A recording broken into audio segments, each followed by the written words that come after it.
नमस्कार, मैं हूं कमलेश। हेडलाइंस में आपका स्वागत है। खास खबरों पर चर्चा के लिए आज हमारे साथ मौजूद हैं जाने माने समाज सेवी और कोरबा से प्रकाशित सांध्य दैनिक मितान के प्रधान संपादक श्री छेदीलाल अग्रवाल जी। भैया, स्वागत है आपका कार्यक्रम में। आइए फ्रंट पेज की खबरों की जानकारी पहले आपको दे दें। सीजेआई ने पंजाब के राज्यपाल से कहा, आप आग से खेल रहे हो, क्या ऐसे देश का लोकतंत्र बचेगा? विधेयकों को लंबित रखने पर सुप्रीम कोर्ट का पंजाब के राज्यपाल से सवाल। ये पहली खबर है अखबार की। नई दिल्ली से कम सुनाई देने वाले का आवेदन रिजेक्ट, पाइल्स की शिकायत वाला चुनाव ड्यूटी के लिए अयोग्य, जिला मेडिकल बोर्ड तक पहुंचे 50 मामले, 32 को जारी हुआ सर्टिफिकेट। रायपुर की खबर। 95 साल की भगवानी देवी ने जीते 3 स्वर्ण। ये खबर भी नई दिल्ली से है। छत्तीसगढ़ में शुभ खरीदे ने पकड़ी रफ्तार, एक ही दिन में हो गया 4000 करोड़ का कारोबार। इस हेडिंग से रायपुर से खबर प्रमुखता से छापी गई है। भारत के एक और दुश्मन अकरम की पाक में हत्या, हाफिज सईद का था खासम खास। पेशावर से खबर है। पत्नी के सामने पति के सिर पर पत्थर पटक कर हत्या, आरोपी फरार। मगर लोड छत्तीसगढ़ की घटना। 7 करोड़ कैश, 12 किलो सोना और 1100 लाकर, मालिक गायब। जयपुर के गणपति प्लाजा में मिले लाकर्स की आईटी कर रही है जांच। ये खबर जयपुर की है। मनी लॉन्ड्रिंग में फंसे हीरो के सीएमडी मुंजाल, 25 करोड़ की प्रॉपर्टी अटैच। छत्तीसगढ़ में आरक्षण बिल ही 11 माह से रुका है राजभवन में। मंडी संशोधन समेत दर्जन भर बिल अटके। ये पहली खबर है अखबार की रायपुर से। 29 देशों में 39% लोग युद्ध से नहीं महंगाई से ज़्यादा तनाव में। स्टडी है एक पेरिस से खबर। टैक्स पेयर्स का रिकॉर्ड, डायरेक्ट टैक्स की वसूली में 22% उछाल। Direct tax collection 10.60 lakh crore रुपए रहा। नई दिल्ली से खबर है। इसके अलावा और भी छोटी छोटी खबरें अखबारों में छपी हैं। कल परसों रात को आप लोगों ने देखा, वो भी हमारे यहाँ खबर चल रही है, चैनलों में भी चली, अखबारों में भी रही, कि वो बृजमोहन अग्रवाल जी के साथ विवाद हुआ था। वो खबर भी प्रमुखता से अखबारों ने छापी है। बिलासपुर के महापौर रामशरण यादव और बागी कांग्रेस के प्रत्याशी अरुण तिवारी के बीच जो बातचीत हो रही थी, उसमें रामशरण यादव को सस्पेंड कर दिया गया है। वो खबर भी अखबारों में है। हम चर्चा करते हैं। हाफिज सईद का था खासम खास, भारत के एक और दुश्मन अकरम की पाक में हत्या। लगभग 1 दर्जन भारत विरोधी लोग, जो चाहे कनाडा में हो चाहे पाकिस्तान में हो, उनको मार दिया गया। स्वाभाविक वहाँ जो चर्चा होती होगी, यही कहा जाता होगा कि ये नरेंद्र मोदी करवा रहे हैं। हो सकता है उसमें इस तरह की बातें हों भी, लेकिन उसको कहा नहीं जा सकता। ये भी हो सकता है कि वो आपसी द्वंद्व में कोई और आतंकवादी संगठन जो हावी होना चाहता है, उनको मार के उन्होंने किया हो। आपसी ऐसे लोगों का आपस में विवाद भी खूब होता है। जैसे सुनते हैं ना, चंबल में 2 डकैतों के बीच में संघर्ष, एक ने दूसरे को निपटाया, तो उस तरह की खबरें यहाँ भी आती हैं। ऐसा यहाँ भी हो सकता है। तो क्या ये भारत के लिए तो शुभ संकेत है? भारत के दुश्मन मारे जाए, चाहे ये मारे चाहे वो मारे। मतलब 3 गुना संदेश भारत के लिए बहुत अच्छा है जी। 3 गुना कैसे, मैं बताऊं आपको। अभी तक इस प्रकार की रणनीति का उपयोग अमेरिका और रूस करते थे जी। वो अपने, इजराइल भी करता था, ये उसके नाम पे भी था ये। जी। तो ये क्या है, जैसे जिसको सीधा मार नहीं सकते थे जी, तो उसको इसी प्रकार जो उसका विरोधी गुट होता था उसको पैसे देते थे। जी, जा तुम उसके मार के आओ। जी, और पैसे देते थे, उसको सारे सुविधाएं उपलब्ध कराते थे जी, और उनको एक प्रकार का सेंटर देते थे। जी। तो बात तो स्वाभाविक है, आएगी, क्योंकि विश्व में पहले से ये रणनीति चल रही है। जी, जी, और सिर्फ भारत के विरोधी मारे जा रहे हैं और उनका पता नहीं लग पा रहा है जी, कि किसने मारा, कैसे मारा, कब मारा, न गिरफ्तार हो रहा है, न पता लग पा रहा है। तो स्वाभाविक है। अब मोदी की छवि अभी मतलब एकदम दबंग नेता की छवि बनी हुई है। जी। तो स्वाभाविक है। अब ये भारत के हक में 3 गुना कैसे हो गया? एक तो दबंग नेता के रूप में प्रसिद्ध हो गया। जैसे पहले अपन लोग बोलते थे ना, अरे वहाँ वो जॉनसन बैठा है, बुश बैठा है, पेल देगा वो, और जहाज भेज भी देता था। तो आदमी डरता था, साला कहीं सही में आक्रमण कर देगा तो हम तो लड़ नहीं सकते उससे। जी। वैसे रूस के बारे में होता था, थोड़ा सा आँख तरेड़ दे तो आदमी डर जाता था। तभी मोदी के साथ ऐसा हो गया है, समझ लो। मोदी आंख तरेड़ दे तो सामने वाला देश है और वो छोटा देश है तो सहम जाता है वो। तो एक तो ये कि आपके नेता की दबंग छवि बन रही है, हाँ, देश की छवि बन रही है। देश की छवि बनेगी जी दूसरा, भारत शक्तिशाली देशों में अपने आप शुमार हो गया जी कि भारत भी इस प्रकार की हरकतें कर सकता है, शामिल हो गया, कूटनीतिक उसका फायदा मिल रहा है।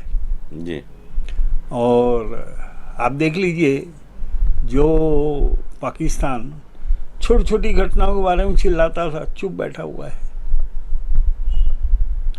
भाई हमने तो कहा आप सौंप दो हमको, उसने सौंपा नहीं, मारे जा रहे हैं तो कुछ बोल नहीं पा रहा है वो। जी तो 3 प्रकार का लाभ भारत को मिल रहा है उसमें। जी जी जी जी भारत की छवि बेहतर हो, ये तो हर हिंदुस्तानी चाहता है, और छवि बेहतर हो रही है, ये हमारे लिए खुशी की बात है। आगे बढ़ते हैं। सीजीआई ने पंजाब के राज्यपाल से कहा, आप आग से खेल रहे हो, क्या ऐसे देश का लोकतंत्र बचेगा? इसमें 2 राज्यपालों के ऊपर टिप्पणी है, एक केरल के और दूसरा पंजाब के। ये इस तरह का प्रयास जो होता है, स्वाभाविक है कि राज्यपाल की नियुक्ति राजनीतिक होती है। अलग बात है कि संवैधानिक पद है, लेकिन वो किसी न किसी दल से गए हुए लोग होते हैं। अब चूंकि भाजपा की केंद्र में सरकार है, तो भाजपा समर्थित लोग, आरएसएस से समर्थित लोग वहाँ जाते हैं और वहाँ जा कर के वही करते हैं जो केंद्र को अच्छा लगे, अमित शाह को अच्छा लगे, और फिर वहाँ द्वंद्व शुरू हो जाता है। वहाँ का जो मुख्यमंत्री है उसके साथ मतभेद शुरू हो जाते हैं। यही हो रहा है पंजाब में, जिसको लेकर के वो लोग सुप्रीम कोर्ट में गए और कठोर टिप्पणी की गई कि आप आग से खेल रहे हो, लोकतंत्र के लिए नुकसानदायक है। ऐसा है, देखिए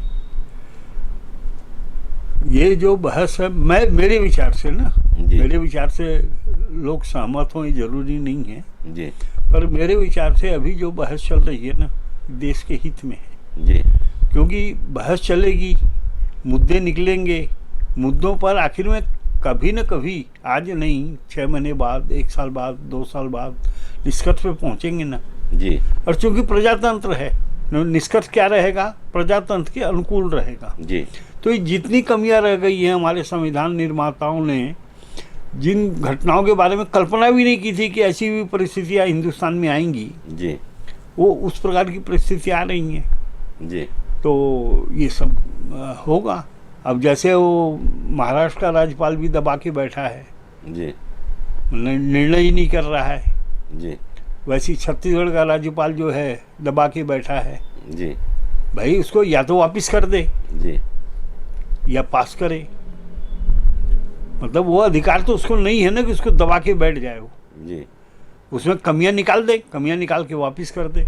जी, तो इस प्रकार की जो कमियां हैं, जैसे अब आपकी सरकार, वो इस प्रकार की परिस्थितियां पैदा करती है कि उसको केंद्र सरकार के ऊपर आरोप लगाने का मौका मिल जाए। जी, पॉल्यूशन के खेल में उसने वही किया है।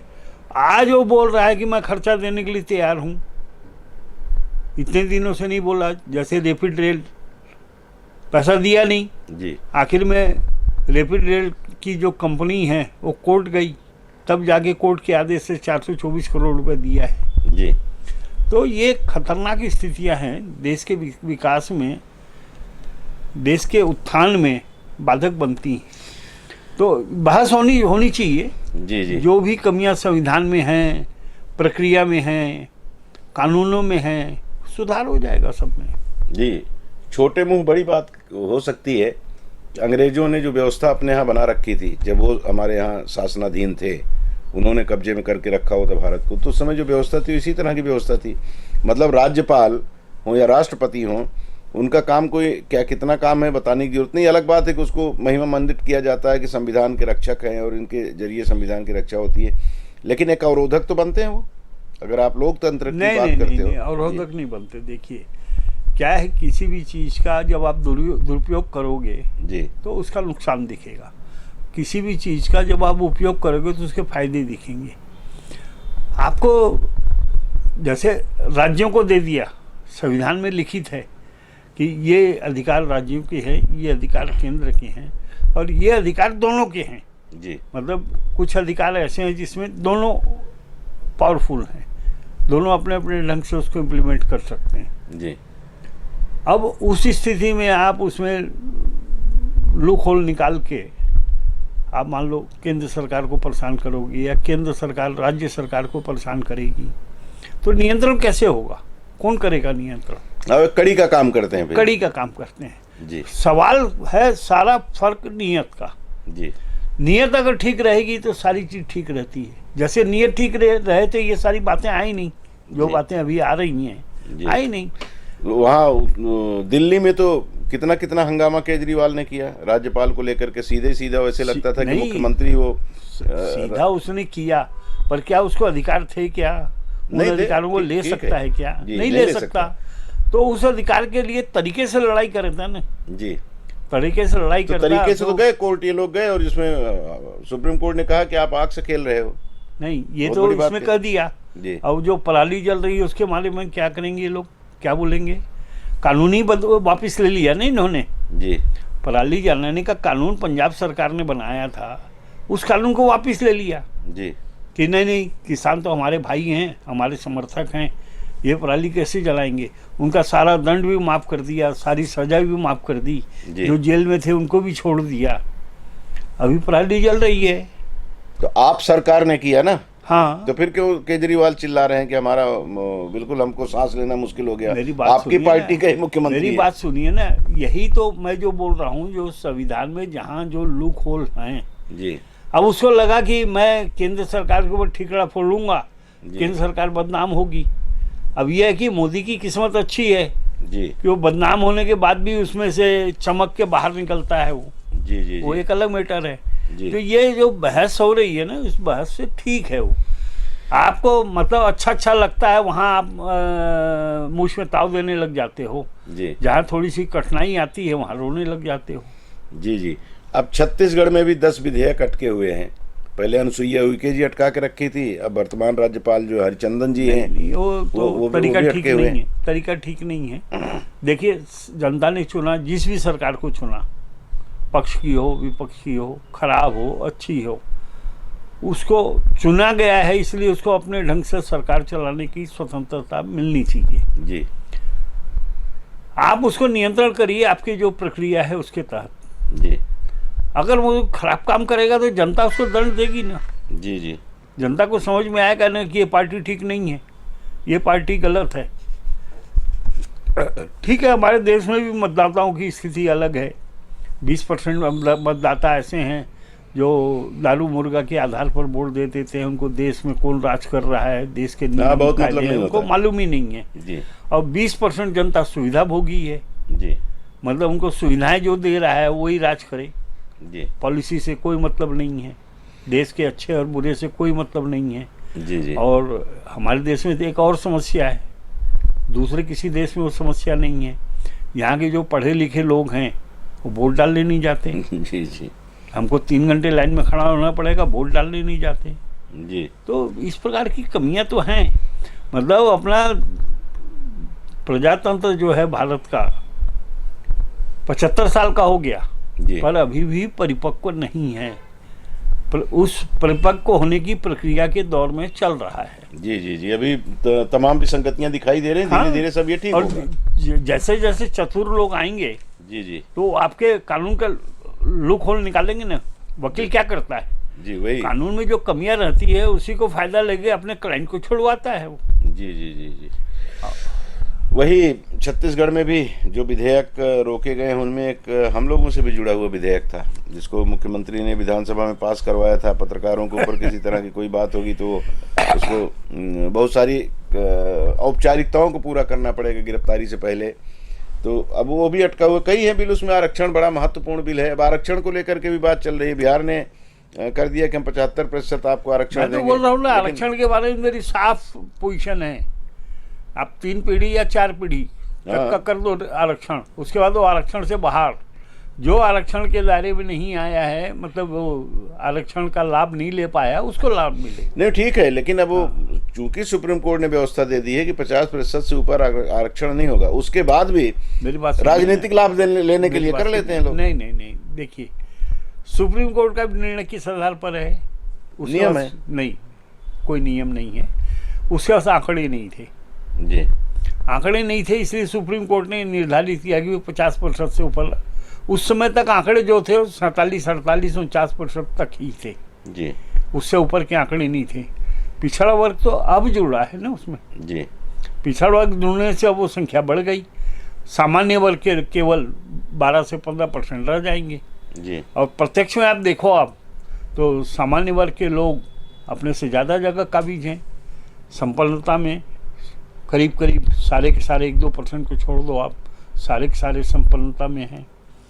भूमि उनके पास में है, मकान जायदाद उनके पास में है, पढ़ाई लिखाई में वो सबसे आगे हैं, नौकरी में वो सबसे आगे हैं, राजनीति में वो सबसे आगे हैं। आप अगर टोटल इन ऑल परसेंटेज का लाभ लिखोगे आप तो सामान्य वर्ग तो आज भी लाभ में है। जी। अब इसका दूसरा पक्ष ये है जी कि एक पिछड़ा वर्ग का या एक आदिवासी वर्ग का, एक शेड्यूल्ड कास्ट वर्ग का व्यक्ति सक्षम नहीं हो पाया है जी तो उसको आप पोस्ट वैसी थोड़ी दे दोगे, सक्षम बनाओगे ना उसको। तो सक्षम बनाने के लिए आपने 75 साल तो कमा दिए, 75 साल में तो सक्षम बना नहीं पाए। जी जी 75 साल में आपके कानूनों के जो छेद थे उसका फायदा उठाकर जो लाभ ले सकता था वही लाभ लिया है, दूसरे को लाभ मिला ही नहीं। जी जी तो आप उस परिस्थिति को विचार करके उस लाभ को बदलिए, जी उस लाभ के तरीके को बदलिए। भाई आपका उद्देश्य क्या था आरक्षण देने का? वो दबा कुचला व्यक्ति है, हाँ, वो मुख्य धारा संपन्नता में आ में जाए। बराबर नहीं आ पाया, जी न पढ़ाई में बराबर आ पाया, न नौकरी में बराबर आ पाया, न संपन्नता में बराबर आ पाया। तो उसको आपको आप बराबर खड़ा करना है। जी तो खाली आरक्षण दे देने से खड़ा हो जाएगा क्या? हाँ आपको सारी सुविधाएं भी देनी पड़ेंगी। जी अब जैसे एक मिनट ये समझिए, छोटा सा उदाहरण बता रहा हूँ। सरकारी स्कूल हैं सारे के सारे, जी पर सरकार स्वयं संतुष्ट नहीं है अपने स्कूलों के रिजल्ट से, जी परिणामों से। जी जी पर अब आत्मानंद स्कूल खुल गया, सारे के सारे खुश हैं, बच्चे भी खुश हैं, अभिभावक भी खुश हैं, सरकार भी खुश हैं, और उनको ऐसा लगता है कि हमने तो एक कमाल का काम कर दिया। जी जी तो आप सुविधाएं दोगे तो कमाल का काम होगा ना। जी जी जी सुविधाएं नहीं दोगे तो कैसे होगा कमाल का काम? नवोदय विद्यालय, अर्जुन सिंह ने जो चालू किया था इसको, हाँ, केंद्र ने चालू करा केंद्र सरकार की तरफ से चला है। आज उसका रिजल्ट बहुत बढ़िया है। जी। खेल में उसके बच्चे आगे आ रहे हैं, पढ़ाई में उसके बच्चे आगे आ रहे हैं, संपन्नता में उसके बच्चे आगे बढ़ रहे हैं, सर्विस में उसके बच्चों की संख्या बढ़ रही है।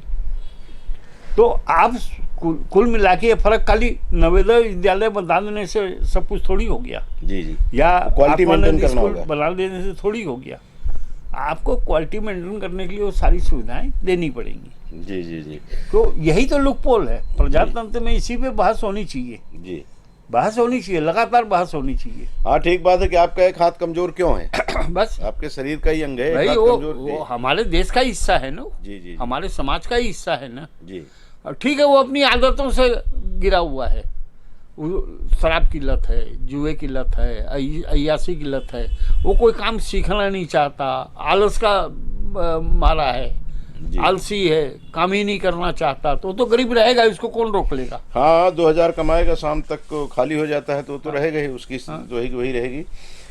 चलिए थोड़ा राजनीति की बात कर लीजिए। बृजमोहन अग्रवाल जी के साथ जो कुछ हुआ परसों रात को आपने देखा है, हमने तो उसकी क्लिप भी आपको दिखाई है कि कैसे वो मीटिंग में चल रहे हैं, वो रैली में चल रहे हैं और अचानक उनके सामने 2-3 लड़के आते हैं और वो उनके साथ उनकी ठेला ढकेली शुरू होती है और उसके बाद फिर स्थिति खराब होती है और वो भाजपा के कार्यकर्ता सिटी कोतवाली में घुस जाते हैं। बड़ी देर रात तक हंगामा होता है, रमन सिंह जी भी आ जाते हैं और भी उनके दूसरे नेता पहुंच जाते हैं बीजेपी के, और फिर बाद में 10:30-11 बजे के बाद वहाँ से वापसी होती है उनकी। ये खबर आज अखबारों में है। ये किस ओर जा रही है छत्तीसगढ़ की राजनीति? अब उस पर एक बड़ा मज़ेदार कमेंट्स भूपेश बघेल का आया है कि उनसे बड़ा गुंडा कौन हो सकता है, या तो सीधे ही बोले कि नरेंद्र मोदी यहाँ आए थे जो आज के प्रधानमंत्री हैं, जब इनको नेता प्रतिपक्ष बनाने की बात चल रही थी और लकी राम जी ने नेता प्रतिपक्ष बनवा दिया था नंद कुमार साय को, तो कैसे लाठी चली थी वो दृश्य आंखों के सामने है। वीडियो आया था, एक चैनल ने दिखाया था। उस समय वो बोलते हैं कि कुर्सी के नीचे घुस गए थे नरेंद्र मोदी, तो बृजमोहन से नरेंद्र मोदी भी डरते हैं। इस तरह की बातें भूपेश बघेल कह रहे हैं। भूपेश जी ने दोनों बात सच कही है जी, मतलब भूपेश जी की बात से इनकार नहीं किया जा सकता। बृजमोहन के बारे में, बृजमोहन जी के बारे में ऐसा ही माहौल पूरे रायपुर में बना हुआ है और ऐसा ही माहौल पूरे छत्तीसगढ़ में बना हुआ है। जी वो भी दबंग नेता की श्रेणी में आते हैं। बृजमोहन भी दबंग नेता की श्रेणी में आते हैं। परंतु एक जो कमजोरी अभी पिछले 5 सालों में जो प्रचार हुआ है, जो दुष्प्रचार हुआ है, उसके कारण जो एक कमजोरी आई है, जी तो उसका राजनीतिक लाभ लेने के लिए उपयोग कर लिया तो कौन सा गलत कर लिया? सारे तो कर रहे हैं। खाली एक बृजमोहन ने थोड़ा सा राजनीतिक लाभ लेने के लिए कुछ कर दिया तो कौन सा गलत कर दिया?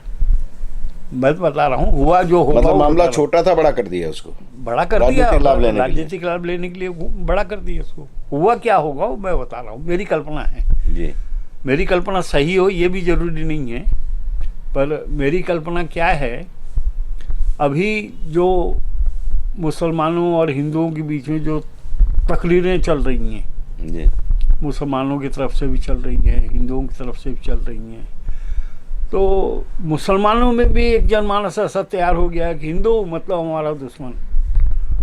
हिंदुओं में भी एक वर्ग ऐसा तैयार हुआ है, मुसलमान मतलब हमारा दुश्मन। तो युवा वर्ग ज़्यादा प्रभावित है इस मामले से। जी वो युवा वर्ग उत्साह होके वो आया होगा पूछने के लिए, तुम हमारे इलाके में कैसे आए? जी मोहल्लन इलाका है वो, हमारे इलाके में कैसे आए, किसने घुसने दिया? वो एक सामान्य, उसको जानकारी नहीं होगी बृजमोहन की हैसियत क्या है करके। जी जी जी वो सामान्य कार्यकर्ताओं को धकेलते हैं ना। जी जी भाई मैं तो जैसे खरसिया में चुनाव हुआ था ना, जूदेव जी का, जूदेव जी का और अर्जुन सिंह जी का, जी तो मेरे को टिमटिमा दिया गया था भाजपा की तरफ से। मैं उस समय यहाँ का अध्यक्ष था जी। कोरबा का।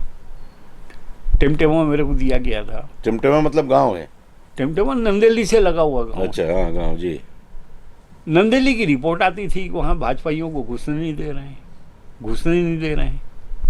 तो मैंने लखीराम जी से निवेदन किया कि आप मेरे को नंदेली सौंप दो, मैं देखता हूँ ये लोग कैसे घुसने नहीं देते हैं, कैसे हमको वहाँ रहने नहीं देते हैं। तो मेरे को मना कर दिए, नहीं बोले। उस समय मेरा कुछ साल पहले ही मेरा एक्सीडेंट हुआ था जी। तो मैं बैसाखी के सहारे चलता था उस समय।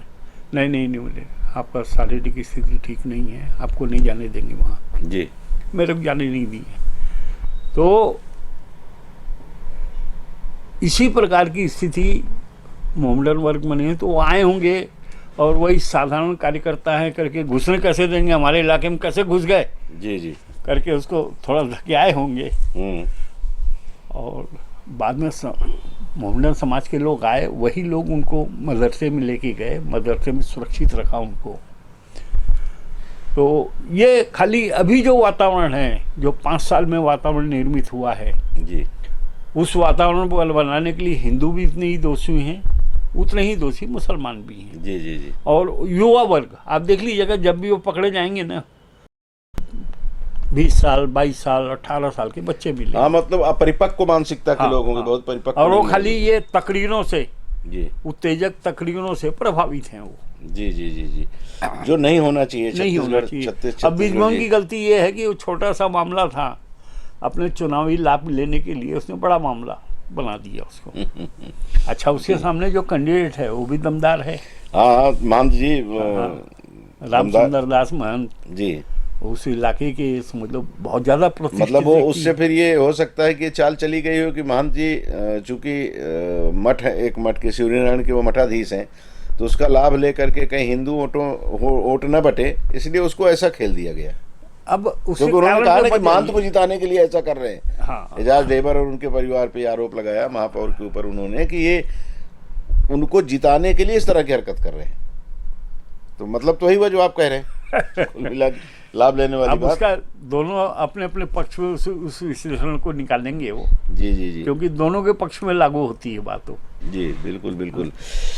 और एक खबर आप लोगों ने देखा होगा, कल खूब चैनलों में चली, अखबारों में छपी थी, आज फिर वो अखबार में खबर है, क्योंकि राम शरण जो महापौर हैं कांग्रेस के, बिलासपुर शहर के, उनको निलंबित कर दिया गया कांग्रेस से। आरोप उनके ऊपर यह है कि अरुण तिवारी के साथ उन्होंने बातचीत में कहा था कि 4 करोड़ रुपए लेकर के टिकट बेची गई, और भी बहुत सारी चीज़ें आपने भी सुना होगा, वो वायरल हुआ है, अभी भी यूट्यूब पे पड़ा हुआ है। इस तरह की हरकतें चुनाव के समय खूब होती हैं। तो अब तो इसीलिए कहा जाता है कि आप अगर पत्नी से भी बात कर रहे हैं तो संभाल के बात करिएगा, क्योंकि हो सकता है कि आपकी रिकॉर्डिंग कर रही हो। तो ये तो मस्ती मस्ती में, क्योंकि अरुण तिवारी कांग्रेस के ही थे, बागी हो गए हैं। राम शरण चूंकि वहाँ से बेलतरा से टिकट चाहते थे, उन्होंने बड़ी लॉबिंग की थी उसके लिए और सफल भी हो रहे थे, लेकिन बाद में मामला बिगड़ गया और वहाँ विनय केसरवानी ऐसा कुछ नाम है उनका, उनको दे दिया गया कांग्रेस की ओर से टिकट। तो नाराज़ थे, नाराज अरुण तिवारी। अब दो घायल आपस में बातचीत जो कर रहे हैं वो उनके उसमें रिकॉर्ड हो गया और उसको अरुण तिवारी ने छोड़ दिया कि वो तो, उसको सुना होगा आपने, उसमें तो सीधे सीधे जो प्रभारी हैं उनके ऊपर भी आरोप है कि ये जहाँ से प्रभारी जहाँ के हैं ये, वहाँ तो कांग्रेस की लुटिया डूब रखी है और ये पैसे दे करके यहाँ प्रभारी बनते हैं क्योंकि यहाँ माल मिलता है। तो हो सकता है उसमें कुछ सच्चाई हो, लेकिन उसको यही माना जाएगा कि ऐसे नेता है राम शरण जिनको टिकट नहीं मिली तो क्रोध में वो इस तरह के आरोप लगा, उनको सस्पेंड कर दिया गया। नहीं, वो क्रोध में कोई आरोप नहीं लगा है जी, परंतु यह भी एक सच्चाई है कि कोई भी पार्टी टिकट को बेचती नहीं है। जी, ये गलतफहमी है लोगों की, कोई भी पार्टी टिकट को बेचती नहीं है, पर टिकट के लिए जो लॉबिंग होती है जी, और लॉबिंग में जो नेता शामिल होता है उसको पैसे मिलते हैं। जी, पैसे गिफ्ट के रूप में भी मिलते हैं, कैश भी मिलते हैं, कैश भी मिलते हैं और कुछ अन्य तरीके से भी मिलते हैं। मतलब किसी नेता को दिया जाता है, पार्टी को नहीं दिया पार्टी जाता। को नहीं दिया जाता। जी, अब वो क्या है, ये जिसके पास भी गया होगा उसने कहा होगा 5 करोड़ खर्चा होगा, है तेरे पास, और बिलासपुर के लिए लड़ेगा तो 5 करोड़ तो मामूली बात है जी, खर्च होना। तो उसको उसने ऐसा समझ लिया होगा कि 5 करोड़ देने की बात, देने दिया की गया। बात कर रहे हैं। जी, ऐसा नहीं होता, किसी भी पार्टी में टिकट नहीं बेची जाती। जी, अगर पार्टी में टिकट बेची जाती ना तो सब पैसे वाले लोग टिकट ले आते। जी, थोड़ा बहुत पर्सनैलिटी होती है, तो पर्सनैलिटी जो चयन करता जो नेता होते हैं ना, वो अपने साथ वाले को, अपने साथी को, अपने लॉबिंग वाले को लाने के लिए थोड़ा बहुत पर्सनैलिटी कर देते हैं। जी, जी, पर बाकी चुनाव तो होता है, खाली इसी आधार पर चुनाव होता है कि जीत कौन सकता है, क्योंकि सभी पार्टी को चिंता है ना, नहीं जीता तो पार्टी पैसे लेके क्या करेगा पैसे को। जी, जी, जी, भाई जैसे आज एक देखिए, अब मायावती आज 400 करोड़ से ऊपर उसके पास अपना धन है जी, और वो उसने जो रिटर्न भरा है उसमें लिखा है कि उसके बर्थडे पर उसके कार्यकर्ताओं गिफ्ट दिया है। गिफ्ट दिया है। जी, पर अब एक समय जलवा था उसका, जी, कार्यकर्ता क्या अच्छे अच्छे पैसे वाले लोग उसके पीछे खड़े थे, आज वो जलवा खत्म हो गया, तो लंबे समय तक चल नहीं सकता वो। जी, जी, जी, जी, अभी भारत में राजनीतिक दल सिर्फ 2 हिसाब से टिकट दे रहे हैं, एक टिकट जीतने वाले के हिसाब से, एक अपना स्टेटस बनाए रखने के हिसाब से, जैसे कि राष्ट्रीय दल का या प्रदेश, राष्ट्रीय दल का या प्रदेश का जो स्तर है वो बना रहे। जी, जी, चाहे उसके लिए आपको मिनिमम वोट आपको चाहिए, मिनिमम परसेंटेज चाहिए, अगर वो परसेंटेज नहीं है तो आप जो है लिस्ट से बाहर हो जाओ। हाँ, आपको मान्यता आपकी समाप्त हो जाएगी। हाँ, जी, जी, मान्यता समाप्त नहीं होगी, हाँ, ठीक है, आप प्रादेशिक राष्ट्रीय नहीं रह जाएंगे, हाँ, बल्कि राष्ट्रीय सिमट नहीं रह जाएंगे। जाएंगे, सिमट जाएंगे। जी, आपका चुनाव चिन्ह बदल सकता है। नहीं बदलेगा। नहीं, अलग अलग क्षेत्रों के लिए हाँ, राष्ट्रीय दल अगर हाँ, नहीं हाँ, रहेंगे, नहीं रहेगा तो फिर नहीं हो अगले सकता, क्षेत्र के लिए बदल जाएगा। हाँ, बदल जाएगा। तो ये फर्क पड़ता है, इसलिए लोग, बहुत सारे लोग तो इसीलिए खड़ा कर रहे हैं, जो कि कांग्रेस वो अपना बचाए रखने के लिए कर रहे हैं। आप पार्टी राष्ट्रीय अच्छा, दल बन रही है तो उसके लिए ये लोग एक अच्छा तरीका भी रखते हैं, दुकान को खोल के रखते हैं, जिसको टिकट नहीं मिली हाँ, और वहाँ बाकी से आ जाओ होना मेरे चाहता पास। है वो तुरंत दौड़ के चला आता है, जी। ले जा भाई।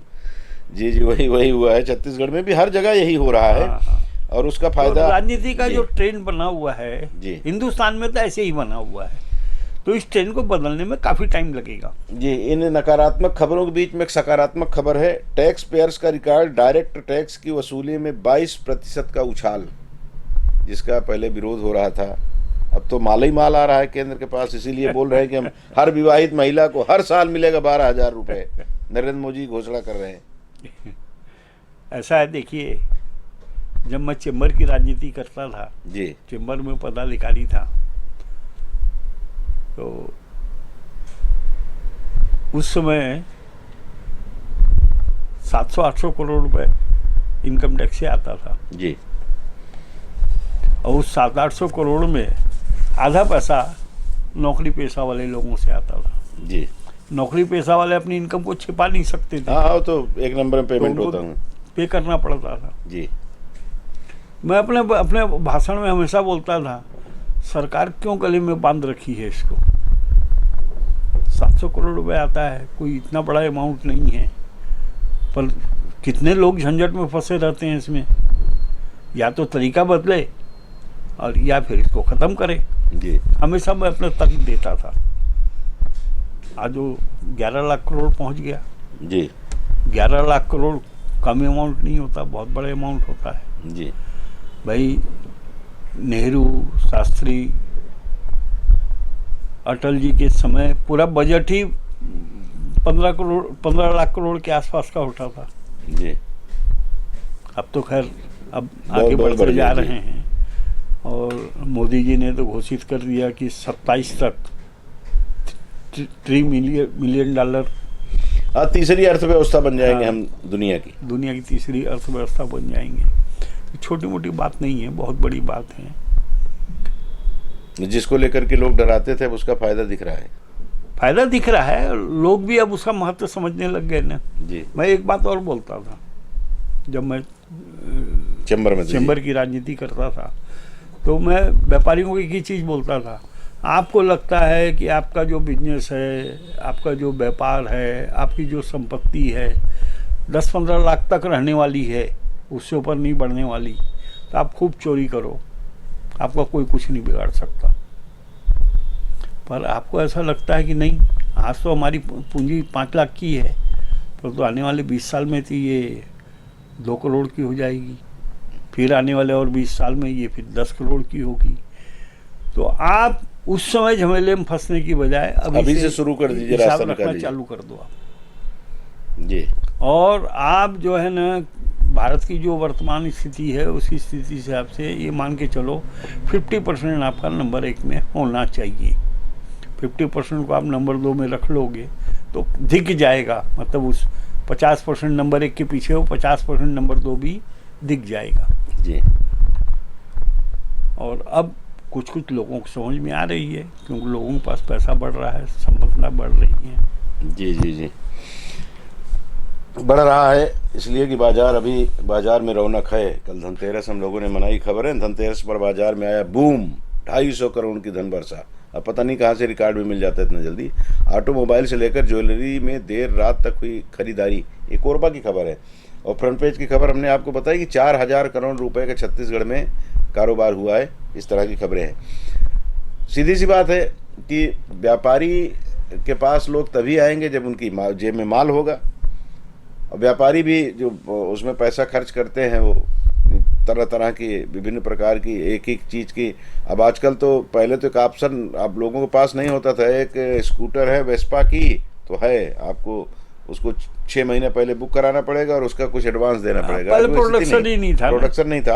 आज तो इतना प्रोडक्शन है कि आप कहोगे नहीं मेरे को ये रंग पसंद नहीं है, तो 15 दिन बाद ले लेना भैया, आपका रंग मिल जाएगा। अच्छा, दूसरी चीज़ ये भी है कि एक ही दुकान में आपको बहुत सारी चीज़ें, आप लेने कोई चीज़ गए हो लेकिन आपको पसंद दूसरी चीज़ भी आ गई। हो। अब फाइनेंस सुविधा उपलब्ध है तो फट से वहाँ फाइनेंस भी हो जाता है। तो बाजार का स्वरूप बदला है। फाइनेंस का टेबल भी वहीं लगा हुआ है। हाँ, वहीं बैठे हैं लोग। वो एक फॉर्म भरवाएगा, वहीं आपसे हर एक के आज मोबाइल में पैन कार्ड भी है जी, आधार कार्ड भी है, ड्राइविंग लाइसेंस भी है, तुरंत तो सारी फॉर्मेलिटी पूरी भी हो जाती है। जी। लेकिन एक चीज़ है कि बाजार में ठीक है रौनक, तो कल हम भी बाजार गए थे, बड़ी मुश्किल से निकलना हुआ, भीड़ बहुत थी, लोग खरीदारी भी खूब किए। जो बता रहे हैं 250 करोड़ की धन वर्षा, तो सीधी सी बात है, तो एक शहर की है। लेकिन इसी आधार पे अगर देखें तो पूरे भारत में, विशेष करके उत्तर भारत में, जहाँ दक्षिण भारत में तो इसको बहुत नहीं मानते, लेकिन उत्तर भारत में इसकी बड़ी पकड़ है। इस दिन बहुत जम के खरीदारी लोग करते हैं। चाहे गरीब है तो 500 बर्तन ही खरीदेगा, 500 चम्मच ही खरीद के ले आएगा, लेकिन लाएगा जरूर कुछ न कुछ खरीद करके। एक धार्मिक मान्यता है। और इसमें एक चीज़ जो मुझे समझ में आती है कई बार कि आजकल जो ऑनलाइन ट्रेडिंग का जो रुझान बढ़ा है लोगों का, मैं तो ये बोलता हूँ, मैं अक्सर 3-4 दिन से इस पर चर्चा कर रहा हूँ। अब आप तो चूँकि चैम्बर के भी राजनीति किए हैं, प्रतिष्ठित व्यवसायी भी रहे हैं, पत्रकारिता तो कर ही रहे हैं, तो उसमें अब कई बार होता है ना कि लोग बोलते हैं व्यापारियों से, जब हम किसी मामले में चंदा लेने जाते हैं तो बोलते हैं, अब तो बोलने लगे कि भाई आपके सुख दुख में उधारी बाड़ी हम आपको दें, चंदा हम आपको दें, कोई भी कार्यक्रम कोरबा में हो रहा है या हमारे शहर में हो रहा है तो हम आपकी मदद करने के लिए खड़े हो जाएं, और आप ऑनलाइन अगर ट्रेडिंग करोगे, ऑनलाइन ख़रीदारी आपके बच्चे करेंगे तो हमारे यहाँ कोई आएगा नहीं, तो हम हमारे आपके बीच का जो सामाजिक ताना बाना हो तो छिन्न भिन्न हो जाएगा। इसको भी तो समझना पड़ेगा लोगों को। कुछ हद तक आपकी बात सही है जी, पर पूर्णतः सही नहीं है। जी, क्या है, आज की तारीख में वो जो जियो का स्लोगन है ना, कर लो दुनिया मुट्ठी में, सही में वैसे ही हो गया है। आपका कोरबा से बालको माल 2 दिन में पहुंचेगा जी, पर दिल्ली से माल 1 दिन में आ जाएगा। जी, सस्ता भी होगा, रेट भी ठीक लगेगा, चीज़ भी ठीक मिलेगी। उसके बाद एक सुविधा आपको देता है कि आपको पसंद नहीं आए तो वापस कर दीजिए आप, 15 दिन का टाइम भी देगा आपको। तो वो ऑनलाइन खरीदारी में, ऑनलाइन बिजनेस में जो प्रतिष्ठा उन्होंने स्थापित की है, तो ऐसी बातों बातों में नहीं की है जी, उसके पीछे उन्होंने श्रम लगाया है, दिमाग लगाया है, मेहनत की है, पैसे खर्च किए हैं, अपने प्रॉफिट को कम किया है। आज की तारीख में मैं बोलता हूँ, मैं तो अपने बच्चों को बोलता हूँ कि व्यापार में आज वही सक्सेस है जो सस्ता खरीद के लाएगा। जी, सस्ता खरीद के लाएगा तो कंपटीशन में टिकेगा, सस्ता खरीद के नहीं लाएगा तो नहीं टिकेगा कंपटीशन में। अब लोग, पहले क्या होता था, टैक्स बचा लो, जी, तो वही सस्ता हो गया जी, और टैक्स को माइनस करके बेच दिए। जी, तो टैक्स तो उन्होंने चोरी किया पर जी, पैसा तो उनको टैक्स का नहीं मिला ना, जी, टैक्स का पैसा तो ग्राहक के खाते में गया। तो ये हर व्यापारी को, मैं तो जब चैम्बर का था तब भी मैं इस बात को बोलता था जी, कि धीरे धीरे व्यापार में हर चीज़ में परिस्थितियां बदल रही हैं। आप अगर समय के हिसाब से नहीं बदलोगे तो मुश्किल है। तो आप आगे नहीं बढ़ सकते। देखिए हमारे देखते देखते कितना फ़र्क आ गया। किराना दुकान होती थी, सुबह 6 बजे खुल जाती थी जी, और लोग 6 बजे से लेने वाले ग्राहक भी आ जाते थे। भैया शक्कर दे देते ना, भैया वो चाय पत्ती दे देते ना, क्योंकि सबसे पहले जरूरत उसी की पड़ती है। जी, जी, अब वो पहले दिन मंगाना भूल गए, अरे जा रे चाय बनाए, बोले जा चाय पत्ती सिरा गए, जा लेके आ। तो 6 बजे दुकान खुल जाती थी। आज दुकान 6 बजे नहीं खुलती, जी, आज दुकान 10 बजे खुलती। तो लेने वाले भी वैसी बदल गए, खरीदने वाले भी वैसी बदल गए, बेचने वाले भी बदल गए, पर सिस्टम नहीं बदला। सिस्टम में थोड़ा बहुत ही बदलाव आया है और परसेंटेज में आप जोड़ोगे तो मैं सोचता हूँ 5-7% से ज़्यादा नहीं है। जी, अब वो गल्ला किराने की दुकान अब ख़त्म क्यों होती जा रही हैं? पहले आप 3 प्रकार का माल रखते थे, जी, तीनों दिखाते थे, देख भाई ये अच्छा वाला ये रेट, ये मध्यम वाला ये रेट, ये हल्का वाला ये रेट। जी, तो अब जैसा जो आदमी है, गरीब आदमी है तो गरीब आदमी के हिसाब से ले लिया, पैसे वाला है तो पैसे वाले के हिसाब से ले लिया, जैसा जिसकी जेब में पैसा है जी, जी, उस हिसाब से ले लिया। आज तो पैक्ड माल मिलता है और गारंटी के साथ मिलता है, मतलब आप उसमें मिलावट नहीं मिलेगी, साफ़ सुथरा साफ़ किया हुआ माल मिलेगा और सस्ता भी मिलेगा। जी, जी, जी, अब आप ये कहेंगे कि सस्ता कैसे मिल गया, तो सस्ता इस प्रकार मिल गया कि उसने मान लो 10 ठो स्टोर खोल रखे हैं। जी, जी, जी, तो 10 स्टोर में जितना माल उसका बिकता होगा ना, उतना माल सीधा वो मिल से, प्रोडक्शन हाउस से खरीद के ले आता है। जी, जी, जी, तो बीच के जो 2-3 और सेंटर हैं वो हट गए, उसका लाभ मिल गया इधर। उनका लाभ उसको मिल गया तो उतना रेट कम पड़ा, उसका मुनाफा भी उतना ही है, जो दुकानदार बेच रहा है उसका मुनाफा भी उतना ही है। जी, तो दुकानदार को अपना बदलना तो पड़ेगा। बिल्कुल बिल्कुल, उनको बदलना स्टाइल नहीं पड़ेगा। बदलेंगे तो नहीं टिक पाएंगे उनको और जी, आज की स्थिति में तो कोई ऐसा कानून नहीं है कि आप उनको रोक सको। नहीं रोक सकते। लेकिन ये एक ये भाव हैं, जैसे मैं बाहर जाता हूँ एक बेटा बाहर रहता है, वहाँ जाता हूँ तो वहाँ पे कोई ख़रीदारी नहीं करता। बहुत हुआ तो चलो ठीक है, तुम्हारा भाव है कि पिताजी हैं माताजी हैं तो एक एक आइटम ले लेते हैं। बाकी मैं कोरबा में ख़रीदता हूँ कि कोरबा में ख़रीदेंगे तो यहाँ हमारे व्यापारी भाई को उसका लाभ मिलेगा। एक चीज़ अब इसी पे याद आ गया मुझे, अब आज चूँकि नरक चतुर्दशी है, छोटी दिवाली आज हम मना रहे हैं, आप सबों को तो शुभकामनाएं। पहले तो हम लोगों को यह भी ध्यान थोड़ा सा रखने की ज़रूरत है कि बहुत भावुक बात है, बहुत छोटी लेकिन बहुत बड़ी बात है। जब हम बाज़ार में जाते हैं तो बड़ी बड़ी दुकानों में चले जाते हैं, या पूजा की सामग्री भी खरीदने जाते हैं तो देखते हैं कि कौन स्टैंडर्ड का आदमी है, उसके यहाँ जाते हैं। लेकिन उसी में देखिएगा कोई एक बुजुर्ग महिला, कोई एक बुजुर्ग व्यक्ति, कोई एक बच्चा, कोई एक माँ अपने बच्चे को गोद में लिए हुए छोटे छोटे थोड़ा थोड़ा सामान लेके बेचती होती। उसको भी उम्मीद रहती है कि हमारा ये सामान बिकेगा तो मैं दीपावली मनाऊंगी, मिठाई ले जाऊंगी, दिए ले जाऊंगी। उस भाव को भी समझने की ज़रूरत है। और अगर ऐसा कोई दिखे आपको तो उसी से खरीदिएगा, भले वो रेट भाव मत पूछिएगा उससे, वो मतलब भाव बताए, मोल तोल मत करिएगा, जो बोले दे दीजिएगा अगर आप सक्षम हैं तो। मुझे लगता है कि यह भी कहीं ना कहीं समाज में जोड़ने का काम करता है। बहुत फर्क पड़ता है और धीरे धीरे उनकी उम्मीदें बढ़ जाती हैं जी। उनको ऐसा लगता है कि भाई हम भी समाज के बीच में हैं, लोग हमको मानते हैं, हम भी समाज के बीच में हैं। जी, थोड़ी भावुक बात है लेकिन बहुत बड़ी बात है, इसका जरूर हमको ध्यान रखने की जरूरत है। अखबारों में और भी खबरें हैं लेकिन वो बहुत महत्वपूर्ण है। आबकारी की अब तक सबसे बड़ी कार्रवाई, नाला किनारे बना रखी थी अवैध शराब भट्टी, 345 लीटर महुआ कच्ची शराब और 2750 किलो महुआ लाहन जब्त। अतिरिक्त वोटिंग मशीन का किया गया प्रथम में रेंडमाइजेशन। ऐप से रोकने ले रहे बायोमेट्रिक मशीन आते ही किसानों के फिंगरप्रिंट भी लेंगे। ये धान खरीदी से जुड़ा हुआ मामला है।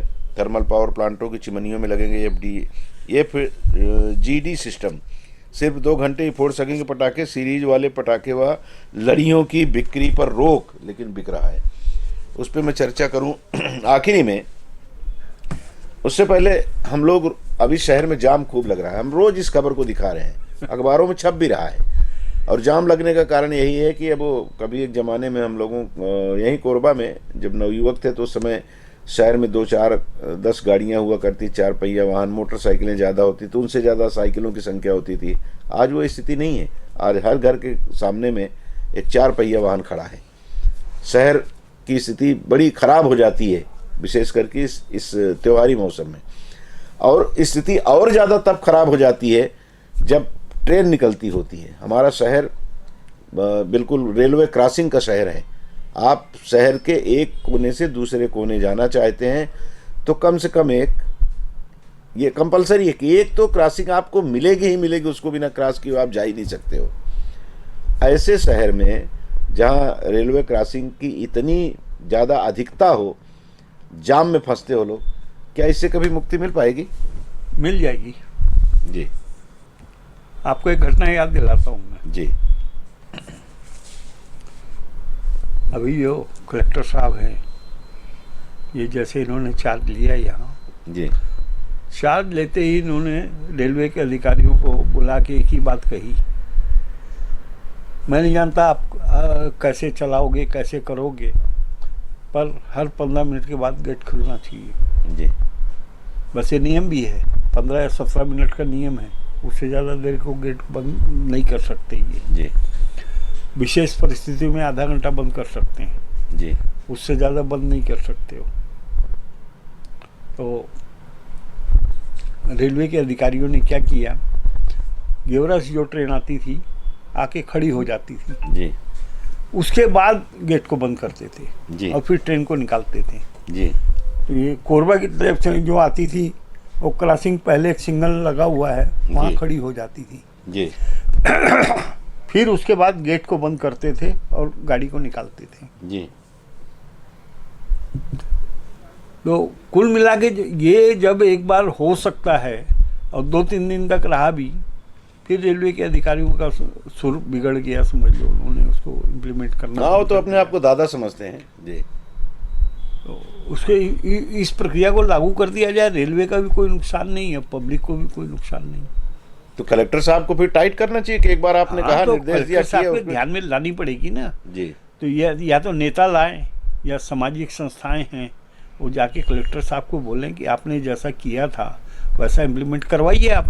और कलेक्टर तो पावरफुल होता है, 2 मिनट लगेगा उसको, तो उसके आदेश की अवहेलना ये कर ही नहीं सकते। बिल्कुल नहीं कर सकते। जब तक कलेक्टर ध्यान नहीं दे रहा है तब तक कर लेना उसकी आदेश की अवहेलना। जी जी। और जैसे उनके माइंड में आ जाएगी बात, नहीं कर सकते। और इससे रेलवे को नुकसान भी नहीं है, जी जी। पब्लिक को भी नुकसान नहीं, पब्लिक को भी राहत मिल गई और रेलवे को भी राहत मिल गई। दूसरी एक बात और बता रहा हूँ जी। अभी जो जाम की समस्या है रेलवे की, जी उसमें एक बड़ा कारण और भी है। जी। या तो इन्होंने अभी जो इंजन उपयोग कर रहे हैं वो कम पावर के हैं, या ये लोग कोयला के डब्बे बढ़ा दिए हैं तो गाड़ी खिंचती नहीं है डब्बों से। जी। तो गाड़ी खिंचती नहीं है, जब खिंचेगी ही नहीं गाड़ी तो गाड़ी आगे बढ़ेगी कैसे? उसमें एक चीज़ और लोग बताते हैं कि चूंकि आप स्पीड में अगर गाड़ी चलाएंगे तो पटरियां गर्म हो जाती है, और एक ट्रेन से दूसरी ट्रेन को वहाँ फिर से लाने के लिए वो समय का जो निर्धारण होता है कि कम से कम पहले तो आधा घंटा था जी, अभी इन्होंने घटा के उसको 17 मिनट किया। हाँ, तो इसीलिए वो ये जो नियम है रेलवे का उसके विरुद्ध काम है ना। पहले तो आधा घंटा था, आधा घंटा से पहले वो नॉर्मल नहीं होती हो। अब ट्रैफिक वाले तो है नहीं कि डंडा लेके खड़े हो जाए, नहीं तो इनको ठीक कर देते कि अच्छा, आप ओवरलोड नहीं चलनी चाहिए जी। ओवरलोड चल रही है सारी ट्रेनें जी। वो तो अपने मन के राजा हैं, हाँ। उनको कौन रोक सकता है। तो इसके लिए थोड़ा सा कलेक्टर साहब अगर कड़ा होना पड़ेगा, कड़ा होना पड़ेगा। और कोई बहुत बड़ी समस्या नहीं है जी। मतलब ऐसा नहीं है वो कि बहुत बड़ी कोई कार्रवाई करें तो होगा। ये हिदायत दें उनको कि वो पहले गाड़ी आ जाए, खड़ी हो जाए, उसके बाद गेट बंद करें और गाड़ी को निकालें। जी जी। और प्रयास ये करें कि दोनों तरफ की गाड़ी एक साथ निकले। हाँ, वो उधर खड़ी क्रॉस कर जाए, क्रॉस कर जाए तो एक ही टाइम में दोनों गाड़ी पार हो जाएंगी। जी जी।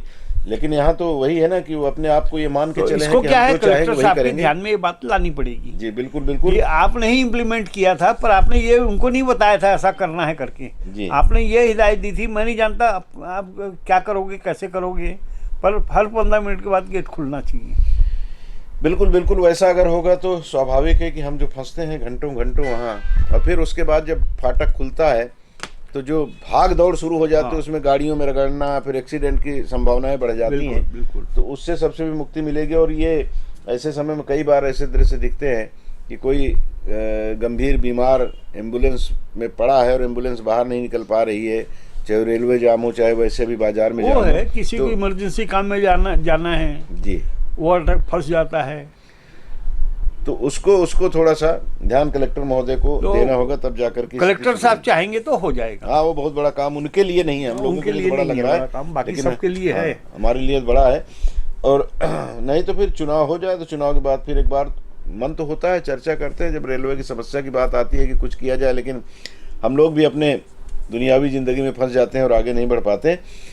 अभावग्रस्त परिवारों की दिवाली को खुशनुमा बनाने स्वयंसेवी संस्थाएं पहुंच विहीन गांव तक। जो मैं बात कर रहा था वो इसी तरह की बात है, जो लोग नहीं बना पाते ठीक से उत्सव दीपावली का, तो उनके यहाँ लोग जा रहे हैं।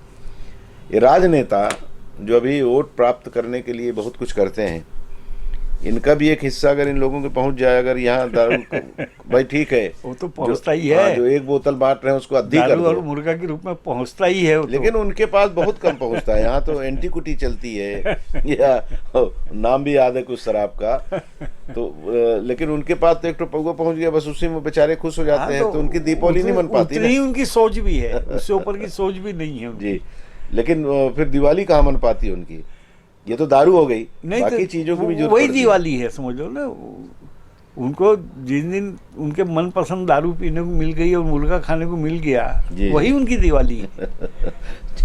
ठीक है, लेकिन जो इस तरह का कर्म कर रहे हैं, अच्छा कर्म, स्वयंसेवी संस्थाएं जो अभावग्रस्त परिवारों तक पहुंच करके उनके साथ अपनी खुशी बांट रही हैं, तो ऐसे लोग तो स्तुत्य कार्य कर रहे हैं। भारत में वैसे लोग जिस ढंग से पैसा कमा रहे हैं तो उनके मन में ललक रहती है कि हम कुछ तो अच्छा सेवा भाव का काम करें जी। तो ऐसे लोगों की संख्या धीरे धीरे बढ़ रही है। हाँ, जैसे मंदिरों में संख्या बढ़ रही है लोगों के जाने की, क्योंकि उनको ये लगता अब है वो कि हर आदमी अपनी रुचि के हिसाब से जाएगा। जी कोई धर्म में जाएगा, कोई सेवा में जाएगा, कोई परोपकार में जाएगा, कोई कुछ और में जाएगा।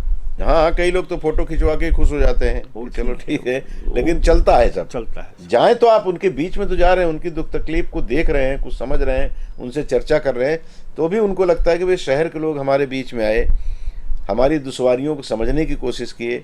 कितना आप दूर कर पाए अलग बात है, लेकिन उनको लगता है कि चलो कुछ तो हैं लोग जो हमारे बीच में आ रहे हैं। चलते चलते वो बात मैं जो रोज किया करता हूँ आज भी करूँगा कि मतदान के लिए प्रयास निर्वाचन आयोग अपनी तरफ से खूब कर रहा है कि मतदान ज़्यादा से ज़्यादा हो। और अभी जो दृश्य दिखाई दे रहा है, पहले चरण का जो चुनाव हुआ है उसमें 70% से ऊपर मतदान हुआ। और स्तुत्य तो कर्म उन लोगों ने किया है जिनको संगीन के साये में जाकर के वोट डालना पड़ा। बस्तर वाला इलाका जहां नक्सलवादियों ने गोली भी चलाई,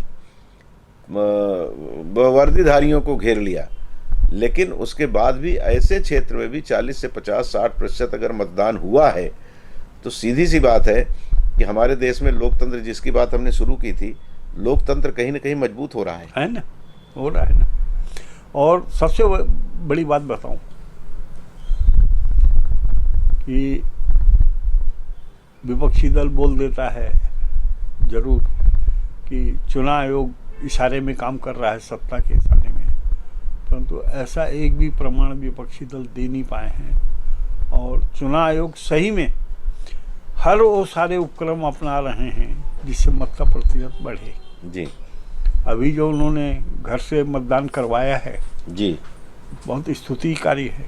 बिल्कुल बिल्कुल। और जिस दिन ये लोग मतदान इस ढंग से करवाने में सफल हो जाएंगे कि आधे घंटे में आदमी वोट दे के बाहर निकल आए, या ऑनलाइन कर दें जैसे अमेरिका वगैरह में होता है कि घर में बैठे, अगर वैसी व्यवस्था हमारे यहाँ तो खैर शहर और में तो बहुत सारी चीजें हैं, नहीं कुछ न कुछ आदमी बैठ के अपने सामने ऑनलाइन करवा देगा जी, तो उसमें लेन देन की गुंजाइश ज़्यादा रहेगी। अमेरिका एक पढ़ाई लिखाई से विकसित बन चुका है। नहीं कुछ न कुछ होगा, फिंगरप्रिंट वगैरह कुछ ऐसा होगा। नहीं, फिंगरप्रिंट मान लो मेरा वोट है जी, अब मेरे को देना है, मेरा फिंगरप्रिंट भी हो गया, चेहरा भी ले लिया, अब वोट आया, मेरे बगल में खड़ा है वो मेरे को दे रहा है 5,000, मेरे को वोट दो। जी जी, वो देख लेगा आपने दिया वोट तो ले ले 5,000, नहीं दिया तो काहे का वोट। कुछ न कुछ रास्ता निकलेगा, कुछ न कुछ रास्ता निकलेगा कि 100% वोटिंग हो। पर और 100% का क्या 90% भी हो जाती है वोटिंग जी, तो बड़ी सवाल। हाँ, उपलब्ध लोगों में 100%। अब जो बाहर चला गया है, बीमार है और कोई परिस्थितियां ऐसी हैं, और अब तो जैसे अब ये सफल हो जाएगा ना, ये जी 80 साल से ऊपर के आदमी को घर से लेना, 50% से अधिक विकलांग को घर से मतदान लेना, जब ये पहली बार हुआ है समझ लीजिए ना, तो ये 2-4 बार में ये तरीका प्रक्रिया जो है परिपक्व हो जाएगी, इसके बाद इसका विस्तार हो जाएगा। हाँ, उसमें यह भी हो सकता है कि कल को ये हो जाए कि डाक मतपत्र जो मिला करता है, जो मान लीजिए इमरजेंसी में कहीं अपने शहर से बाहर चला गया है या अपने हाँ, वो लेके जा सकता है, वो ले जाए और वहां से डाले, ले जाए वहां डाले, या पहले भेज दे, हाँ पहले आके डाक पत्र डाल दे। हाँ, कुछ न कुछ और व्यवस्थाएं रोज। भाई जैसे आप देखिए चुनाव को अभी कितना 10 दिन है जी, 17 को है, अब आज 11 हो गई, 6 दिन समझिए, 6 दिन बचे हैं जी। अब 6 दिन, वोट तो 2 दिन पहले ले गए ना जी, 8 दिन पहले उन्होंने वोट ले लिया ना जी, तो मेरे को बाहर जाना है और इमरजेंसी है, मैं रुक नहीं सकता, तो ये सुविधा मेरे को मिल जाएगी तो मेरा वोट भी डल सकता है ना, मैं वोट डाल के जाऊंगा फिर जी। अब उसके लिए जो भी प्रक्रिया निश्चित होगी। हाँ, मतलब कुल मिलाकर निर्वाचन आयोग जिस तरह से इस मामले में गंभीर है कि ज्यादा से ज्यादा वोटिंग हो, नए नए रास्ते निकाले जा रहे हैं, 100% वोटिंग का जो रास्ता निकाल रहे हैं वो जी जी ठीक है और से नहीं है जी, बिल्कुल बिल्कुल। और सब कोई मिल करके अगर किसी को चुनते हैं ना तो मन में एक भाव रहता है कि अभी तक समझ लो कोई भी विपक्षी दल आरोप कितने भी लगाया वो घेर नहीं सका है चुनाव आयोग को। नहीं, अभी नहीं। वो तो आरोप तो लगाएंगे, जिसके सरकार रहती है उसके ऊपर आरोप लगते हैं कि सरकारी मशीनरी का दुरुपयोग किया इन्होंने, वो तो हार गए तो फिर वो कुछ न कुछ तो उसमें कहने की बात रहती है। सभी भाजपा कांग्रेस के या किसी भी दल के लोगों ये कहते ही रहते हैं। तो आप सबसे आग्रह है कि आप बिल्कुल वोट डालने जाने का मन अभी से बना के रखिए। 17 तारीख को सुबह से लेकर के शाम को 5-6 बजे तक जो भी समय निर्धारित किया गया है उस समय आप पहुँचे और वोट डालें। भले आपको घंटा 2 घंटा खड़ा रहना पड़े तो वो कष्ट आप राष्ट्र के लिए ज़रूर सह लीजिएगा। आज चूँकि छोटी दीपावली है और हम सभी जो परिवारदार लोग हैं सबके यहाँ पूजा पाठ शुरू हो गई है, तो आप सबों को आज छोटी दिवाली की भी बहुत बहुत शुभकामनाएं।